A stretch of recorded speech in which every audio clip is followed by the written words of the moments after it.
여러분 안녕하십니까? CJB 아침 뉴스입니다. 청주시와 청원군의 행정구역이 하나로 합쳐진 지 10년이 됐습니다. 통합청주시는 단순히 청주시와 청원군의 행정구역 통합만을 의미하지는 않습니다. 10년 만에 청주시는 대대적 교통망 확충과 재정 규모 확대를 통해 100만 자족 도시, 글로벌 명품 도시로서의 발걸음을 재촉하고 있는데요. 먼저 통합 후에 10년 청주시 어떤 변화가 있었는지 김세희 기자가 전해드립니다.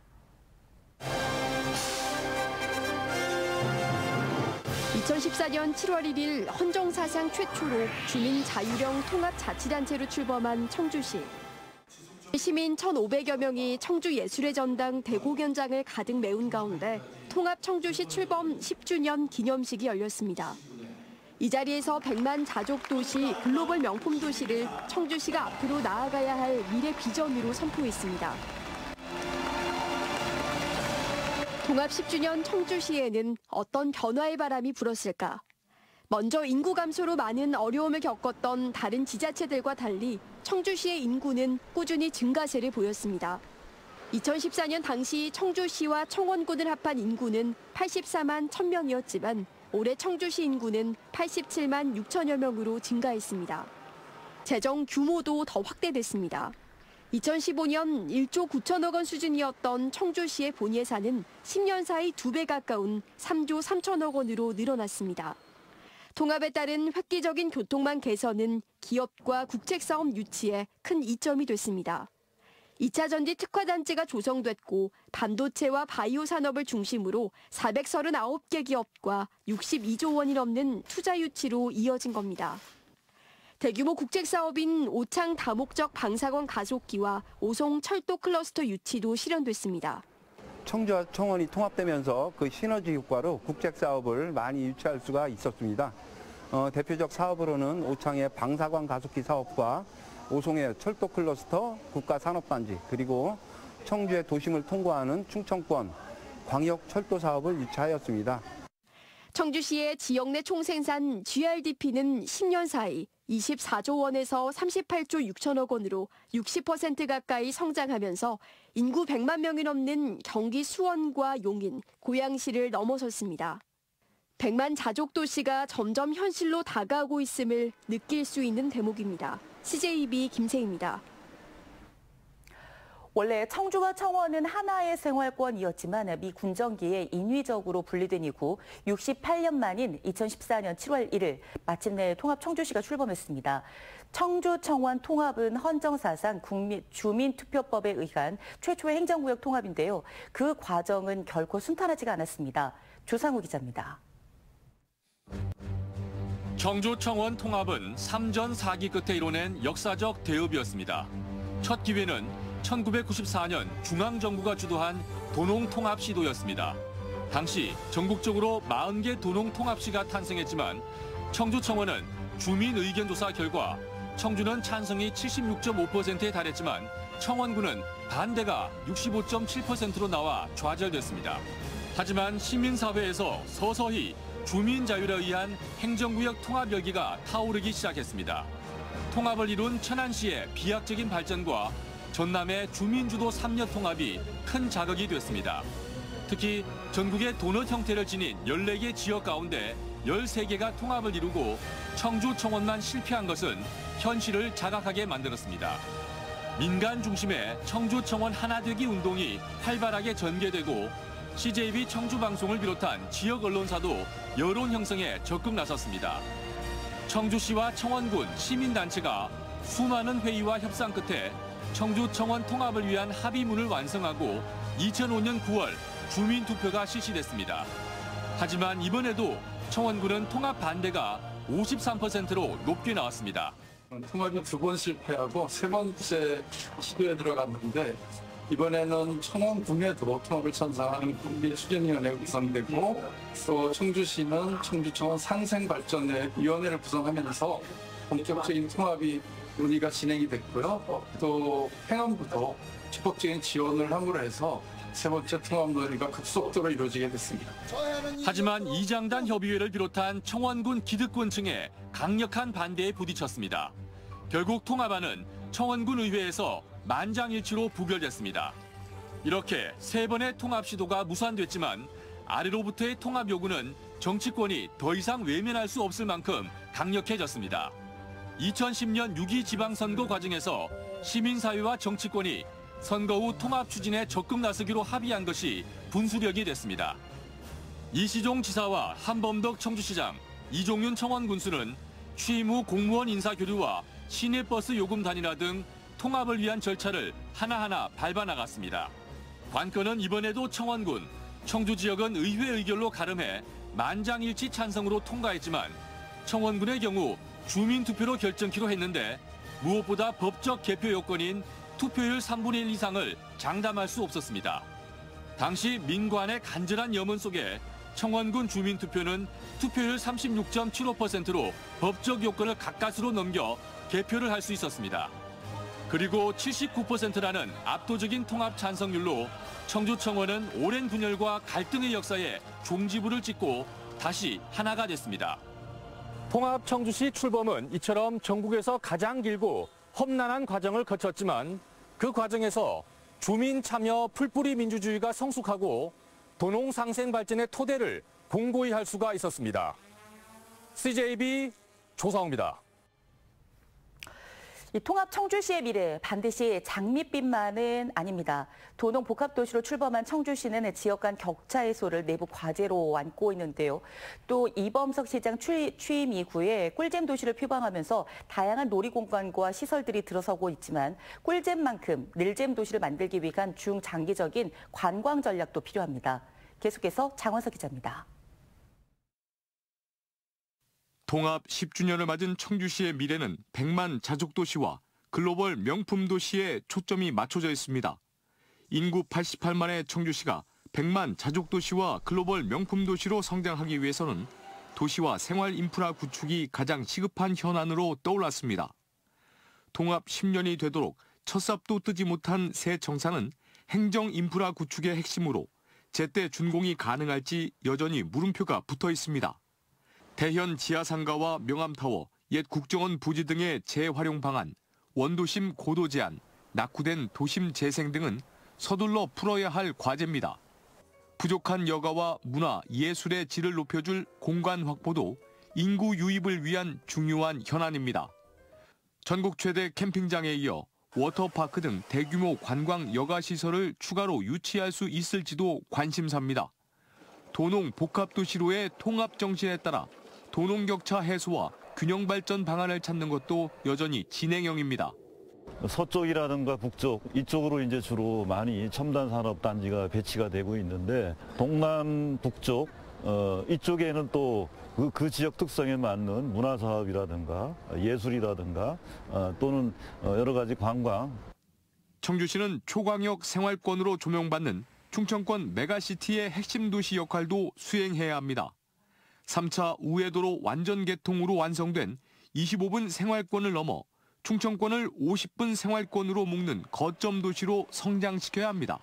대전, 그리고 세종, 청주, 천안을 30분으로 순환할 수 있는 철도망을 일단 내축해서 구축을 하고요. 또 외축해서 멀리게는 당진부터 제천까지 이런 도시들을 50분 안에 연결하는 철도 순환망을 구축하는 것으로 통합 청주시는 충청권 메가시티의 관문이 될 청주국제공항과 관련해 사통 발달의 방사형 도로망 완성과 철도 인프라 구축, 국제 비즈니스를 위한 관광 복합도시 건설 등의 숙제도 안고 있습니다. CJB 장원석입니다. 다음 소식입니다. 이 충북대학교 병원 교수들이 오는 26일부터 무기한 자율 휴진을 예고했습니다. 충북대학교 병원 의과대학 교수회 비상대책위원회는 어제 입장문을 내고 충북대 의대 정원은 전국에서 가장 큰 규모로 증원돼 극단적인 상황에 놓였다며 미래를 걸고 싸우고 있는 전공의 의대생과 함께하기 위한 결단이라며 휴진의 이유를 밝혔습니다.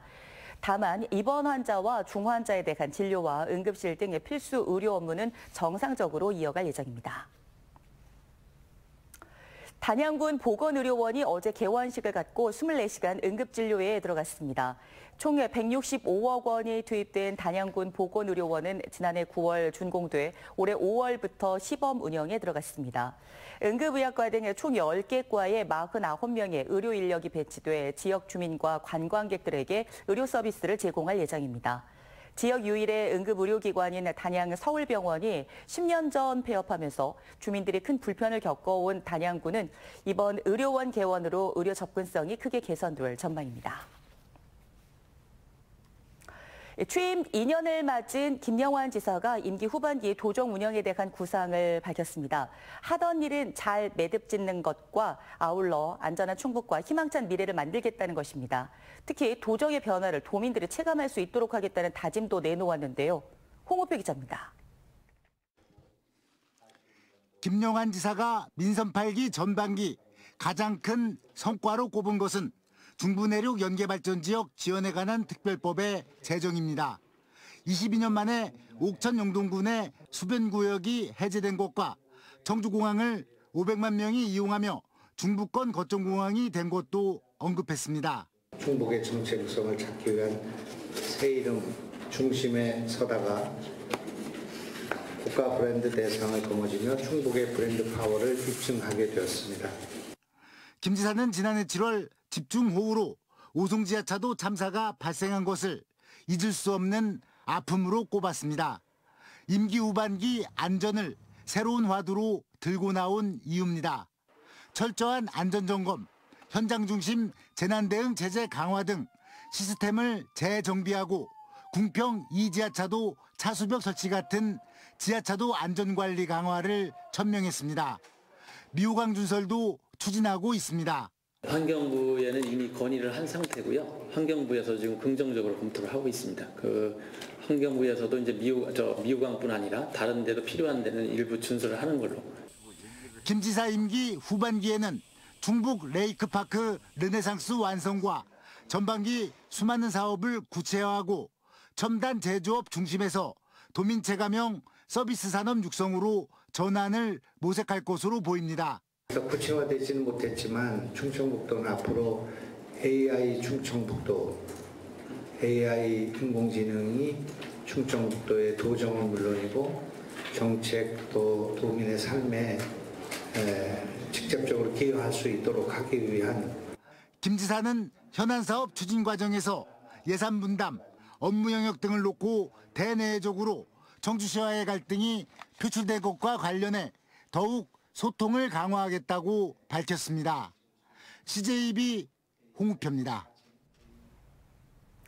유네스코 세계지질공원에 도전장을 낸 단양군의 현장 평가단이 찾아왔습니다. 단양군의 생태 지질학적 가치는 물론 역사 문화적 요소까지 닷새간 평가하겠다는 건데요. 안정원 기자가 동행 취재했습니다. 석회암지대 카르스트 지형으로 200기가 넘는 동굴을 보유한 단양군. 구조 지질학의 보물창고로 불리는 이곳에 유네스코 세계지질공원 현장평가단이 찾아왔습니다. 4년 전 충청권 최초의 국가지질공원으로 지정된 데 이어 지난해 11월 세계지질공원에 도전장을 낸 단양군을 실사하기 위해서입니다. 외부 전문가들로 구성된 유네스코 세계지질공원 현장평가단은 닷새간의 일정으로 단양의 지질 명소들을 둘러보게 됩니다. 평가단은 단양군의 다양한 지질학적 연대를 강점으로 꼽았습니다. From the long time ago, we call that Precambrian, to the Mesozoic, dinosaurs age, and also very young structure of the formation. This is very interesting for me. 평가 대상은 단양군 전체 780제곱킬로미터로 고수동굴과 도담산봉 등 43개 지질 명소입니다. 생태학적 가시성과 융합할 역사 문화적 요소, 지역 주민의 참여도도 중요한 평가 요소로 꼽힙니다. 첫 번째는 저희 이제 지질 명소들의 국제적 가치를 잘 어필해야 되겠고, 그다음에 두 번째로는 지역민들의 뜨거운 열기가 심사단에게 전달됐으면 참 좋겠습니다. 단양군이 세계지질공원 지정에 사활을 거는 이유는 관광자원으로서의 활용도가 높기 때문입니다. 세계유산이나 생물권 보전지역과 달리 행위 제한이 적어 국제적 위상을 획득하면서 지역경제 활성화에 도움이 될 것으로 보고 있습니다. 지질뿐만이 아니고 우리는 이 지질공원을 통해서 생활 인구를 늘리고 지역경제를 활성화하고 관광 인구를 늘리는 것을 목표로 가지고 있습니다. 단양군 유네스코 세계지질공원 현장 평가는 오는 4일까지 이어지는 가운데 최종 등재 여부는 내년 5월에 결정될 예정입니다. CJB 안정은입니다. 청주시의회는 어제 후반기 원 구성을 마친 가운데 상임위원장 7석 가운데 국민의힘은 4석을, 더불어민주당은 3석을 나누어 가졌습니다. 국민의힘에서는 의회 운영위원장에 남현심 의원을, 복지교육위원장에 유광옥 의원, 농업정책위원장에 박노학 의원, 도시건설위원장에 안성현 위원장을 각각 선출했습니다. 더불어민주당은 행정안전위원장 김영근 의원, 경제문화위원장 김성택 의원, 보건환경위원장 변은영 의원입니다. 국민의힘 전당대회에 나서는 후보자들이 잇따라 충북을 찾아 지지를 호소했습니다. 당 대표에 출마한 원희룡 전 국토부 장관은 충북도청에서 가진 기자간담회를 통해 총선 참패의 책임자인 한동훈 후보가 또다시 당 대표가 된다면 보수 우파의 공멸을 가져올 것이라고 비판을 이어갔습니다. 최고위원 후보로 나서는 장동혁 의원도 충북을 찾아 기자간담회를 열고 충북은 이제 지역 안배에 기대는 정치가 아닌 스스로 싸워 쟁취하는 정치를 해야 한다며 지지를 호소했습니다.